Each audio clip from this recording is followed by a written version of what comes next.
What's good? This is Marcus the Fingaz back with another video.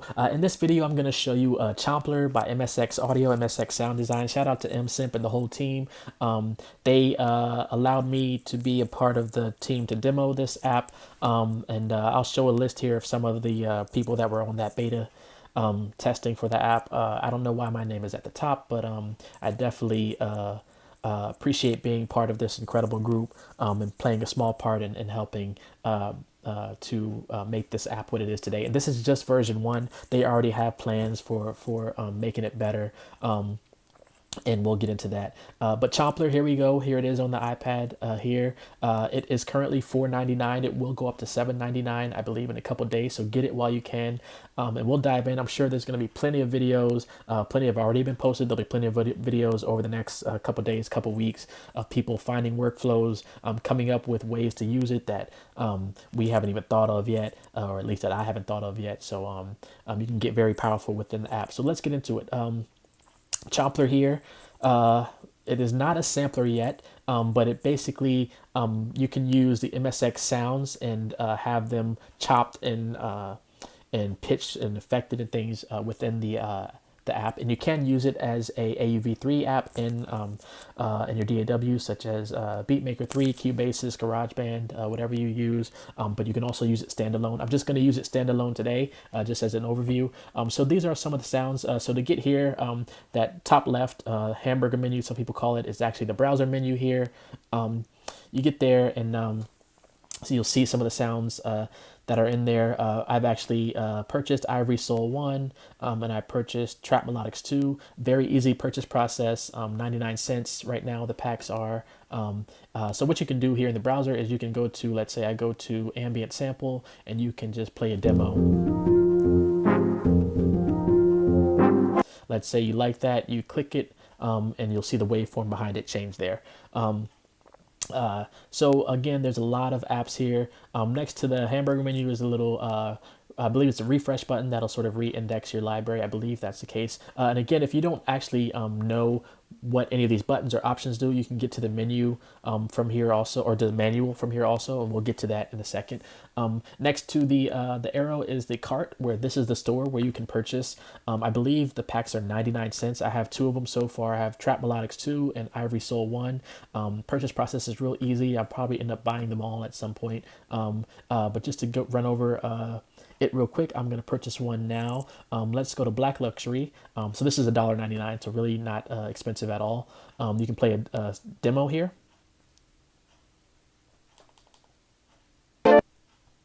Oops, sorry.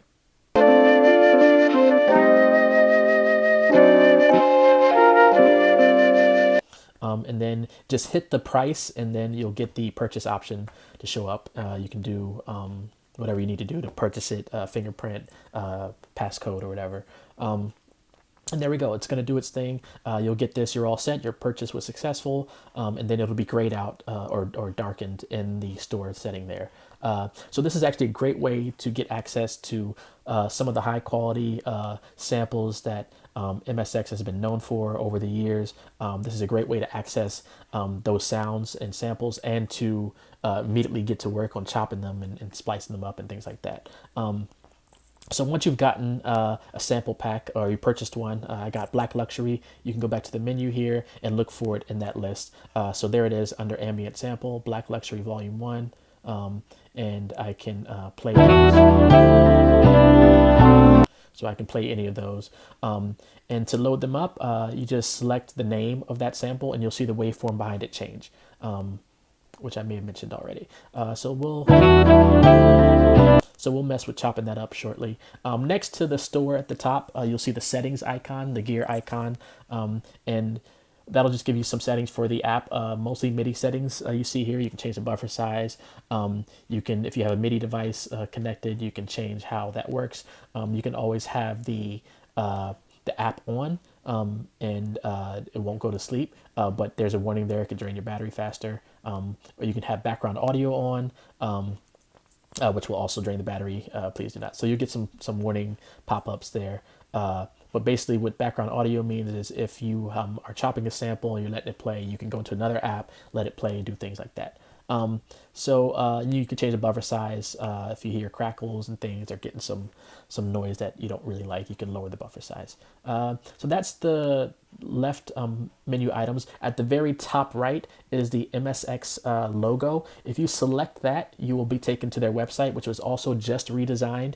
And particularly, you'll be taken to the iOS apps page, where it outlines all of the iOS apps they've released. They definitely have more on the way. I'm excited to see what else they have in store because I use low-fly dirt on everything. I use fly tape. Definitely going to be using Chomplr on everything. And then there's a new form that they've designed and released so people can get on there, talk about these apps, features that they want. MSX Audio, they're definitely listening. MSimp and the whole team, they're listening to all the feedback to the point that even on day one when Chomplr was released, they were getting feedback and they're like, yeah, we're working on that. Thanks for the feedback. So definitely reach out to them.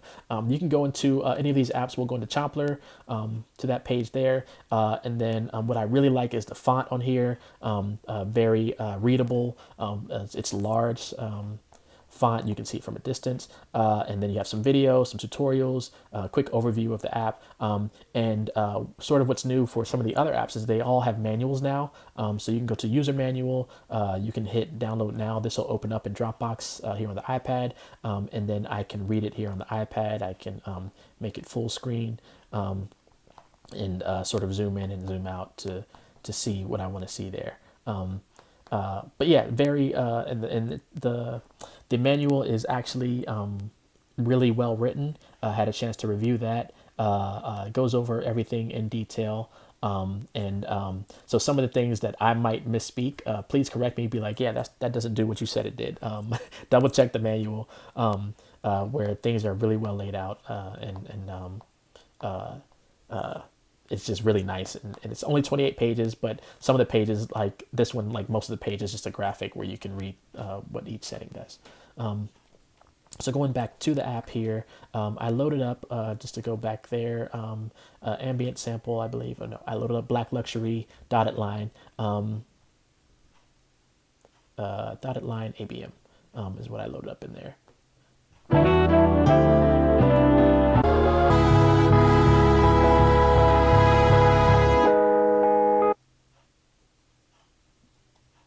Actually, we'll go to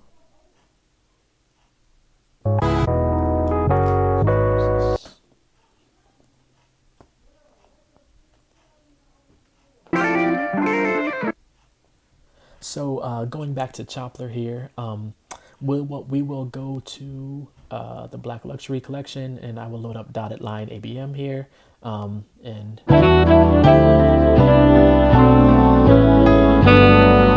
that's just a quick idea of how that sounds. So basically, as soon as you load it up, it's already chopped up on these keys.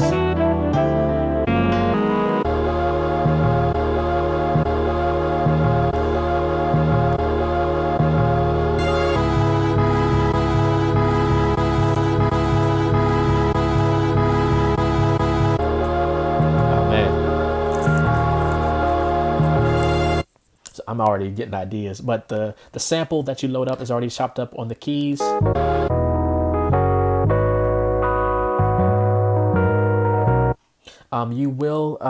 You can set up a MIDI controller, so you can have a MIDI keyboard or MIDI pads trigger these samples also. I'm just going to use an on-screen keyboard so you can see what notes I'm playing, and we'll just go over some of the settings. Poly will allow you to select multiple samples at once, so if it's not selected, it's on basically mono mode, where you play one sample.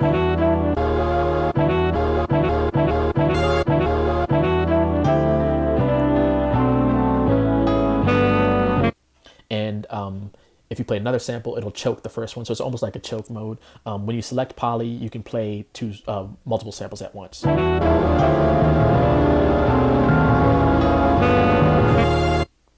That's a terrible example because the sound was clashing, but for the most part, personally, I'll probably just use it in mono mode. Chromatic, so let's say you have this sample.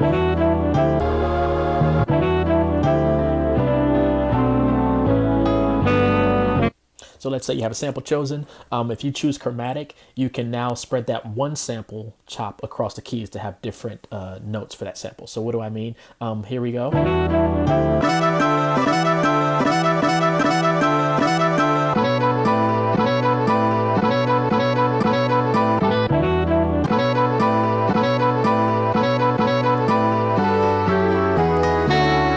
So that one note, that one sample is now spread across the key, so you can have different notes for that sample. The manual definitely explains it much better than I am trying to here. And then all will basically, whatever parameters you adjust on one sample chop will affect all the samples.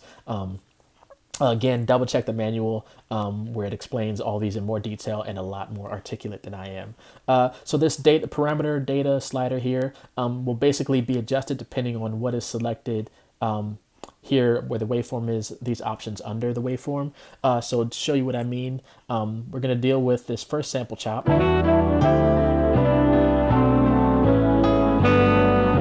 That happens to be on C3. And what I'll do is I will lower the keyboard octave here. So these, you see the number -1, 0. I'm going to put it at -1 so that C3 is now in the middle of the screen. And that will be our root note.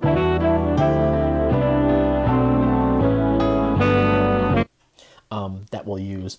And that'll be that sample chop. So basically what you can do is I can select start here and you will see that there's a green light under there to indicate that that's the parameter selected. You also see that start is lit up. Now I can adjust the data slider to adjust the start of that sample. So let's say I want to just play that clip of the sample. So as you can see right away, you can get really powerful with this. Let's bring that back. You can do the same with the end. So the end, I can go all the way up to just right there at the start. We'll do right there. Or I can have it play the whole sample. So basically the end can be anywhere from the start all the way to the end of the sample or anywhere in between, however you want to chop it up. Attack, we'll actually do a, let's see. That's pretty good. Attack will give you sort of a fade in, sort of a ramping up into the sound. So here is the original. And then if I bring up the attack a little bit, you'll sort of hear it fade in. And then you can get really extreme. So if you want that type of fade in type vibe. Release is sort of like the attack, but the opposite. So it's when you let go, or when you play the note, how long before it starts fading out. So that's the original. We will bring the release down. So you start hearing it fade out.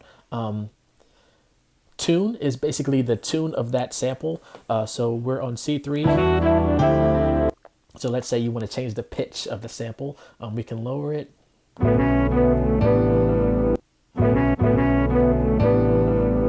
And then that will now be saved as part of that that sample chop on that note. So every time you hit that note, it'll be in that tune.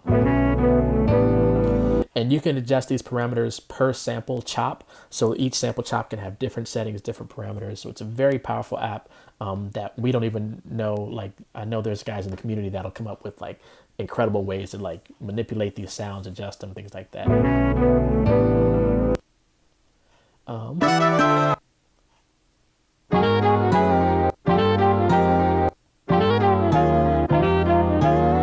So you can like change the pitch, tune, volume. Obviously is the volume of that chop, so it can be 0 or it can be all the way up. When you go all the way up, you start to get into the distortion.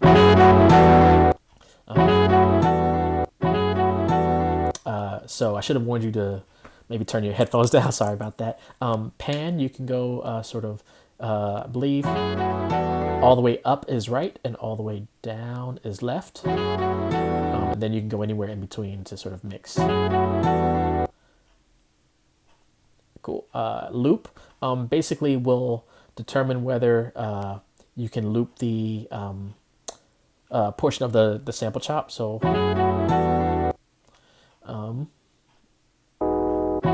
let's see. So if you see what's happening with loop and reverse, the last two settings here, it's either all or nothing. There is no in between. So I can't put the fader right here and say let's loop that portion of it. It'll jump down.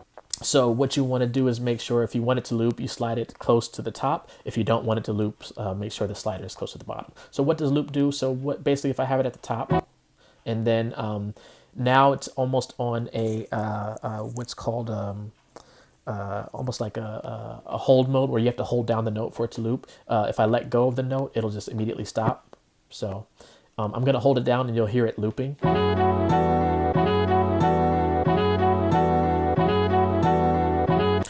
And basically that you can create some vibes with that just by looping some stuff, changing the effects on the fly by letting it loop, things like that. And then same with reverse. So we're going to turn loop off. And reverse. That right now, that's the forward direction. It's either all or nothing. So I didn't slide it up high enough. So when I hit the note, it dropped back down. But now if we put it like up here, you start hearing that reverse effect. So again, this is very powerful stuff here. You can do this with, I'm just doing this with one sample chop. You can do this with each sample chop across the sample that you've loaded in.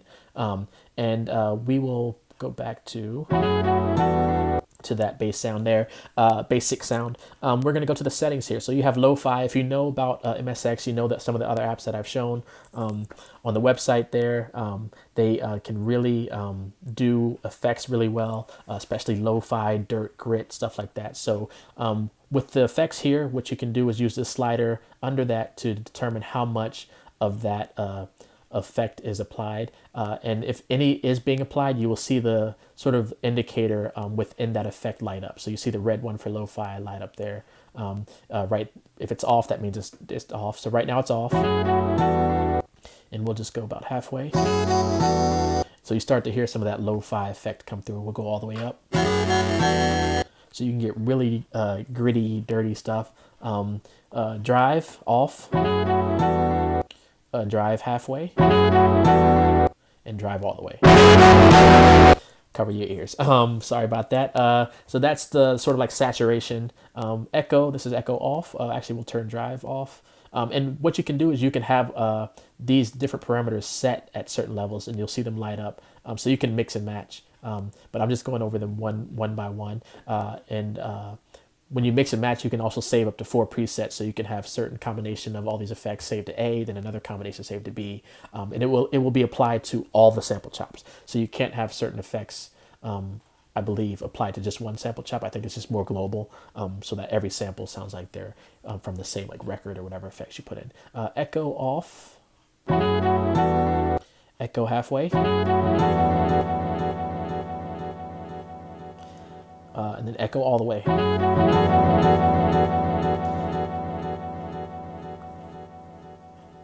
Yeah, so that can go on forever. Reverb off or verb off, but it's reverb. Reverb halfway. And then reverb all the way. All right, flange off. Flange about halfway. Flange all the way. Then you have dirt off. Dirt about halfway, and dirt all the way. Low pass filter. So basically, that's either, I believe, you have a sort of like an EQ, built-in EQ, where you can low pass, so you can just have the lows come through. So this is low pass off, and then we'll bring it about halfway, and then all the way.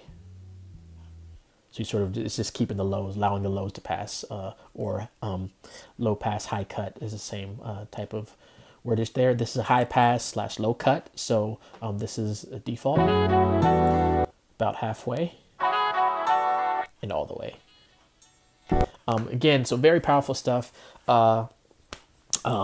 And then below sort of all the settings, that's mainly the main portion of the app where I'll be spending most of my time chopping samples, coming up with effects and things. Below that, you sort of have what I mentioned before, the keyboard octave settings. So if you don't have a MIDI keyboard, or you just want to use the on-screen keyboard, you can adjust it by octaves, up or down 2 octaves. C3 is the first note, but if you go down to like C1,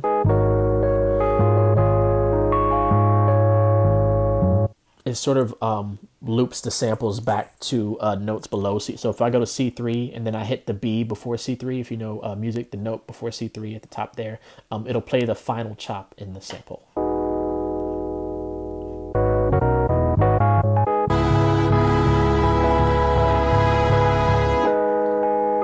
Yeah, so basically, if you play any note on the keyboard, it'll play a sample chop. Next to that, you have key settings, so you can have white keyboard. I actually like the dark keyboard. You can change the octave range so that the keyboard shows more notes if you want to get more creative while using the on-screen keyboard. You can have the notes on the keyboard labeled, so you can say I want to play G4 or whatever. You can have them labeled by octave, or you can have them not labeled at all. I think the default is octave and the default's white, but I actually like the dark keyboard setting. Then if you have a Bluetooth device, I have a Yamaha MD BT01 connected to my keyboard. It's off right now, but I do use that as a MIDI Bluetooth device for controlling like sounds on the iPad and things. I may do another video on that if you guys want. And then you have some volume settings here of the overall app itself. So every sound coming out of the app will be adjusted by this volume, but you can adjust individual sample volumes by going to volume up here and selecting the appropriate sample and moving the data knob. That's a quick gist of everything. I know there's probably more that I'm missing. Definitely check out the manual. Check out the videos that are already online on the website. Here, check out videos that will be coming out on YouTube from some of the designers, some of the people that demoed the app, some people that are much more articulate than me. Thank MSX Sound Design, thank MSimp, the whole team, for this opportunity, for these incredible apps. I was just honored to be part of the team to be able to test out this app and provide some input. And I know that they're working, not only do they have more apps on the way, they're working to improve this one. I don't want to speak too soon, but I believe they are working on getting a way where you can import your own samples into the app, whether that'll be sort of an in-app purchase, or how that'll work, details to come. This is just version 1. There's always room for improvement, and they're always taking an input. So definitely keep sharing that feedback. And I'm going to get into it, man. Start making some music, continue making some music with it. Be sure to check out the sounds here in the store. $1.99 is the highest price I've seen so far. Some of them are 99 cents. The app itself is $4.99 currently. So I don't know if all these prices for the app itself, for the store items, I don't know if those will all go up. So definitely get them while you can, while they're decently priced. Thank you all for checking this out. Again, thank you, MSX, MSimp, the whole team. I will see y'all in the next video. Be safe and be well, everyone. All right, peace.